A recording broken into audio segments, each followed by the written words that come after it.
PM Modi ने साफ कर दिया है कि वो पाकिस्तान को छोड़ने के मूड में नहीं है। अगर पाकिस्तान ने भारत की तरफ आंख दिखाने की कोशिश की तो उसका अंजाम बहुत बुरा होगा। लेकिन भारत में विपक्ष के कुछ नेता जो कर रहे हैं उससे सब हैरान हैं। लेकिन पाकिस्तान से जो खबर आई है उसके बाद विपक्ष के नेता कुछ बोलने लायक नहीं रह गए हैं। वहीं विदेश मंत्रालय ने भी दूध का दूध और पानी का पानी कर दिया है। भारत सरकार ने सोमवार को अमेरिकी राष्ट्रपति डोनाल्ड ट्रंप के इस दावे को खारिज कर दिया है कि उन्होंने ट्रेड रोकने की चेतावनी देकर भारत और पाकिस्तान के बीच संघर्ष विराम कराने में मदद की थी। सरकार ने स्पष्ट रूप से कहा है कि पाकिस्तान के साथ हालिया सैन्य तनाव के दौरान भारत और अमेरिका के बीच किसी भी चर्चा के दौरान ट्रेड का मुद्दा नहीं उठा था। जबकि भारत में विपक्ष के नेता ये कहकर मोदी सरकार पर निशाना साध रहे थे कि व्यापार की वजह से पीएम मोदी ट्रंप के आगे झुक गए हैं। वहीं सीज फायर को लेकर विपक्ष के लोग मोदी सरकार पर निशाना साध रहे हैं, लेकिन पाकिस्तान भी मान रहा है कि भारत ने उसके खिलाफ बड़ी कार्रवाई की थी, जिससे पाकिस्तान को काफी नुकसान उठाना पड़ा है। वहीं आप दर्शक भी अगर मानते हैं कि पीएम मोदी ने पाकिस्तान को सही सबक सिखाया है तो कमेंट में गुड मोदी जी जरूर लिखिए, ताकि विपक्ष के नेताओं को यह संदेश जाए कि पीएम मोदी ट्रंप के आगे झुके नहीं हैं, पाकिस्तान को दंडित किया है। आपके कमेंट से विपक्ष के नेताओं को साफ संदेश जाएगा कि देश की जनता पीएम मोदी के साथ है। इस खबर में आगे आपको बताएंगे सब कुछ डिटेल में कि कैसे विपक्ष हो गया है एक्सपोज। तो बने रहिए हमारे साथ अंत तक और देखिए हमारी ये खास रिपोर्ट। साथ ही आप दर्शकों से विनम्र निवेदन है कि अगर अब तक आपने चैनल को सब्सक्राइब नहीं किया है तो अभी कर लीजिए। दर्शकों, इस देश की राजनीति में हमेशा से ऐसे लोग रहते हैं जो देश को बदनाम करने की कोशिश करते रहते हैं।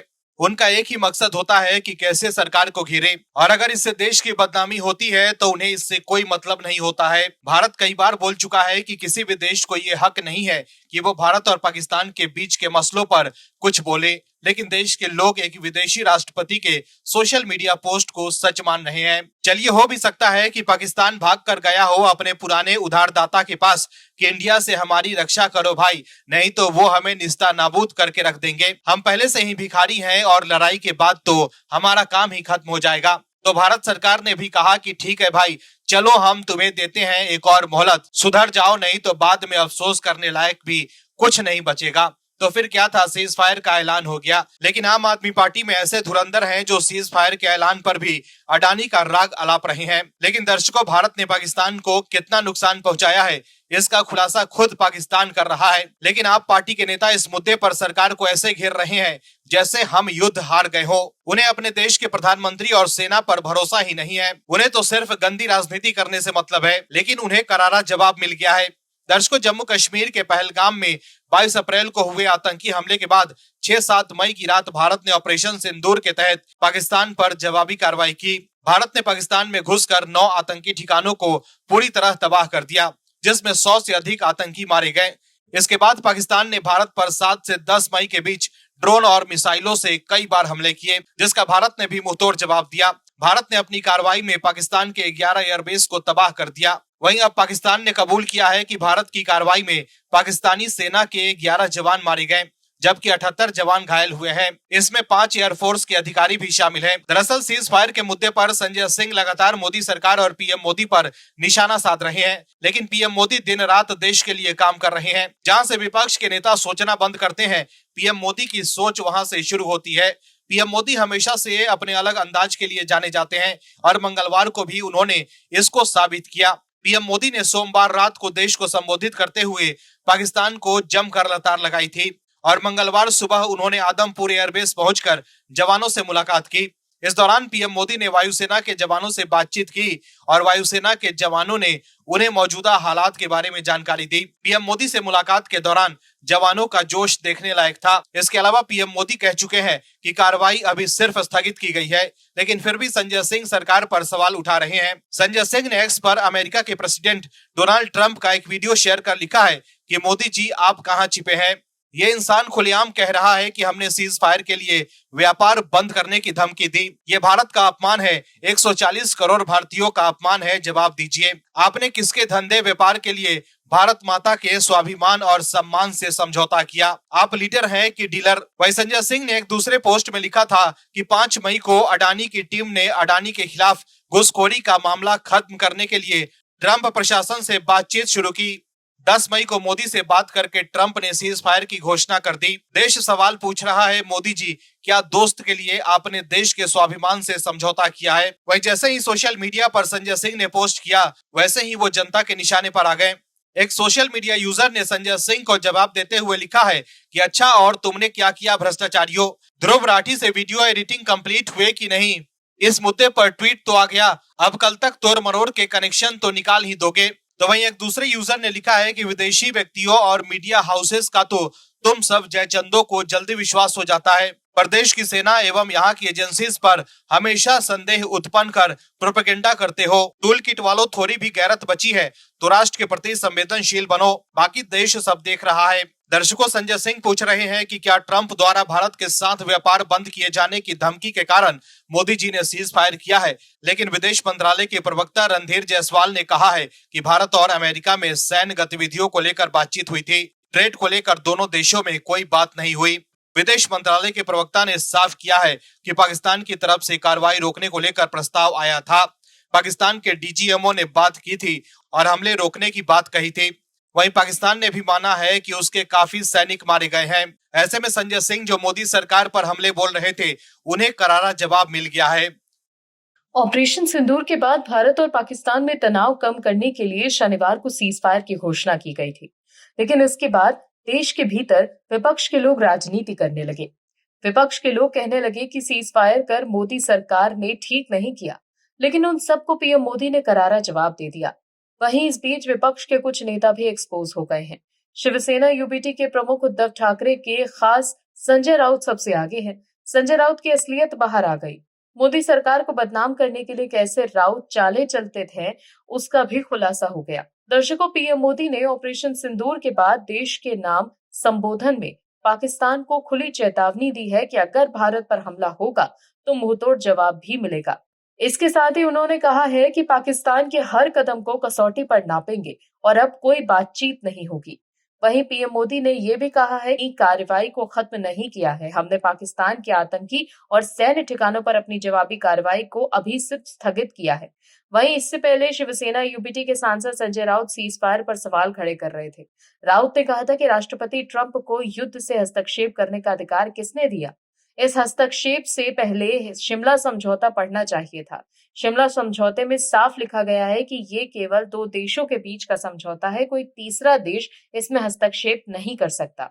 बीजेपी नकली चाणक्य है। इस पूरे मामले पर राष्ट्रपति ट्रंप को सरपंच किसने बनाया? दर्शकों, पीएम मोदी ने साफ कर दिया है कि पाकिस्तान के आतंकी और सैन्य ठिकानों पर जवाबी कार्रवाई को अभी सिर्फ स्थगित किया गया है। वहीं इससे पहले जब भारत पाकिस्तान को घुसकर मार रहा था, तब राउत युद्ध के खिलाफ बोल रहे थे। तब उन्हें युद्ध से तकलीफ हो रही थी और अब जब सीज फायर की घोषणा हुई, तब संजय राउत कह रहे हैं कि सीज फायर क्यों हुआ? मतलब इनका कोई स्टैंड ही नहीं है। ये बस पीएम मोदी और बीजेपी का विरोध करते हैं। सीज फायर से पहले 8 मई को संजय राउत ने एक्स पर पोस्ट कर लिखा था कि युद्ध जश्न मनाने की चीज नहीं है। वहीं 10 मई को सीज फायर के ऐलान के बाद संजय राउत ने अपने सोशल मीडिया अकाउंट पर एक पोस्ट शेयर किया। इस पोस्ट में 2 कार्टून फोटोज दिखाई दे रहे थे। एक फोटो में एक परिवार और बच्चे डरे सहमे नजर आ रहे थे। उनके पीछे पीछे आसमान में मिसाइलें, टैंकर और युद्ध जैसी स्थिति थी। तो वहीं दूसरी ओर एक परिवार दिखाई दे रहा था जो भारतीय सेना की उपलब्धि का हाथों में जलती हुई मोमबत्ती लिए जश्न मनाता नजर आ रहा था। संजय राउत ये कहने की कोशिश कर रहे थे कि देश भारतीय सेना की सफलता को तो देख ही रहा है, लेकिन सीमावर्ती इलाके जो पाकिस्तान से लगे हुए हैं, वहां के लोगों के दिलों में खौफ बना हुआ है। वहां के लोग डरे हुए हैं और युद्ध से दुखी हैं। वहीं जब सीज फायर को लेकर खबर आई, तब संजय राउत ने अचानक यू टर्न ले लिया। मतलब पहले जो संजय राउत ये लिख रहे थे कि युद्ध जश्न मनाने की चीज नहीं, अब वही राउत युद्ध रोकने के बाद पीएम मोदी और बीजेपी सरकार पर निशाना साध रहे हैं और पूछ रहे हैं कि सीज फायर क्यों लागू की गई। वहीं अब उन्होंने एक्स पर अमेरिका के राष्ट्रपति डोनाल्ड ट्रंप की एक तस्वीर भी पोस्ट कर लिखा कि पापा ने व्यापार बंद करने की धमकी देकर वॉर रुकवा दी। ये ही है असली विश्व गुरु, बाकी सब नकली। वहीं इस पोस्ट को लेकर संजय राउत लोगों के निशाने पर भी आ गए। पंकज भानुशाली नाम के एक यूजर ने संजय राउत के पोस्ट पर जवाब देते हुए लिखा कि राउत जी, आप एक सम्मानित पद पर हैं, आप ऐसी चीजें क्यों पोस्ट कर रहे हैं जबकि हमारा ऑपरेशन अभी भी जारी है? कृपया आप जिम्मेदार होने का समय आ गया है। वहीं एक दूसरे यूजर ने लिखा कि मैं आपका बहुत बड़ा फैन था, आप बिंदास बोल देते कुछ भी किसी को भी। आपको ऐसा लगता है वॉर होनी चाहिए थी। कभी सोचा आपने कि सैनिक वीरगति को प्राप्त हो रहे हैं, उनकी फैमिलीज भी हैं। मोदी जी सबके बाप हैं, मोदी जी एक ऊर्जा है, सबको शरीर दुख रहा है। आप लोग चाहते हो बहुत लोग मारे जाएं। वहीं एक दूसरे यूजर ने लिखा, तुम कहाँ के गुरु हो पट्टू राम। इसके अलावा भी लोग संजय राउत को जमकर निशाने पर ले रहे हैं।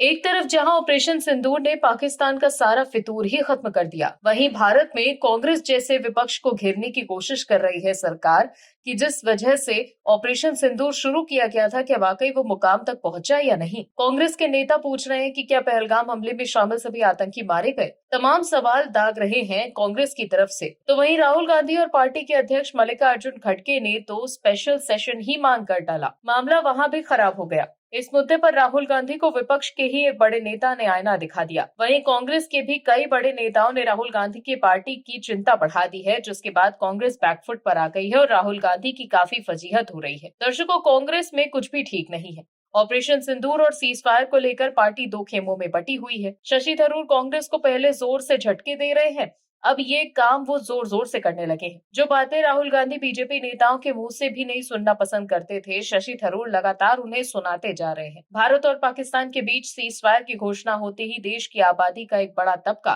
बीजेपी की केंद्र सरकार और पीएम नरेंद्र मोदी के प्रति नाराजगी प्रकट करने लगा था। तभी कांग्रेस की तरफ से 1971 की जंग और तत्कालीन प्रधानमंत्री इंदिरा गांधी को आयरन लेडी के रूप में सोशल मीडिया पर पेश किया जाने लगा। तभी कांग्रेस सांसद शशि थरूर ने 1971 और 2025 की परिस्थितियों में फर्क समझाने की कोशिश करी। कांग्रेस की खूब वजीहत उन्होंने करा दी। और जब राहुल गांधी और मल्लिकार्जुन खड़गे सीज फायर के बाद पीएम मोदी को पत्र लिखकर संसद के दोनों सदनों का विशेष सत्र बुलाने जाने की मांग करने लगे, तो शशि थरूर सीज फायर का महत्व और जरूरत समझाने लगे। थरूर संयुक्त राष्ट्र में बड़े स्तर पर काम कर चुके हैं और देश के विदेश राज्य मंत्री भी रह चुके हैं, लिहाजा उनके बयान यूं तो महत्वपूर्ण हो ही जाते हैं और उनकी दलीलें भी मजबूत होती हैं। थरूर ने डोनाल्ड ट्रंप के उस दावे को खारिज करने की कोशिश की जिसमें अमेरिकी राष्ट्रपति ने कहा है कि सीज फायर अमेरिका की मध्यस्थता से मुमकिन हो पाया। थरूर का कहना है कि ये कहना ही कि मध्यस्थता थी बिल्कुल गलत होगा।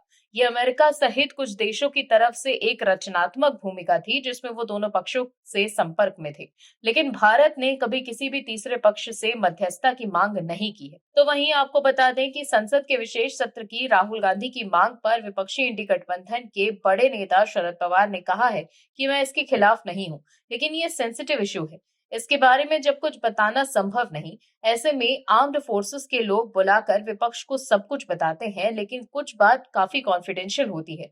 इसीलिए विशेष सत्र बुलाने के मैं खिलाफ नहीं, लेकिन बेहतर यह होगा कि सभी को एक साथ बुलाकर बिठाया जाए और क्या हुआ है इसके बारे में जानकारी दी जाए। यानी कि इस प्रोपेगेंडा में विपक्ष को अपनों का ही साथ नहीं मिल रहा, क्योंकि सबको पता है कि पहले देश है फिर राजनीति। इससे पहले बीजेपी के फायर ब्रांड नेता निशिकांत दुबे ने एक्स पर पोस्ट कर लिखा था कि संसद का सत्र बुलाइए, सभी विपक्षी सरकार को गाली दीजिए, पाकिस्तानी मीडिया में भारतीय सेना की किरकिरी करवाइए और आतंकवादी पाकिस्तान को अंतर्राष्ट्रीय मंच पर भारत के खिलाफ जहर उगलने का मसाला दीजिए। राजनीति करनी है, देश जाए भाड़ में। वहीं सीज फायर के फैसले को लेकर कांग्रेस के वरिष्ठ नेता पी चिदंबरम ने भी पीएम मोदी की तारीफ की और स्थिति को और न बिगाड़ने के लिए इसे एक बुद्धिमानी भरा फैसला बताया। मतलब कांग्रेस और विपक्ष के नेता ही राहुल गांधी और कांग्रेस का खेल बिगाड़ रहे हैं और उन्हें समझा रहे हैं कि पीएम मोदी का फैसला सही है। वहीं पहलगाम मामले पर दिग्विजय सिंह के भाई और कांग्रेस के नेता लक्ष्मण सिंह राहुल गांधी और रॉबर्ट वाड्रा को खुलेआम आईना दिखा रहे हैं, जिसके बाद तिल मिलाकर कांग्रेस पार्टी ने लक्ष्मण सिंह को कारण बताओ नोटिस जारी कर दिया है। राहुल गांधी समेत कई नेताओं पर आपत्तिजनक टिप्पणी करने पर यह कार्रवाई की गई है। पार्टी की ओर से कहा गया है कि उन्होंने सभी सीमाओं को पार कर दिया है। ऐसे में आप समझ ही सकते हैं कि कैसे राहुल गांधी और पार्टी की मुसीबत अपने ही बढ़ा रहे हैं। Bureau report OMH news. आप दर्शकों से विनम्र निवेदन है कि चैनल को सब्सक्राइब जरूर करें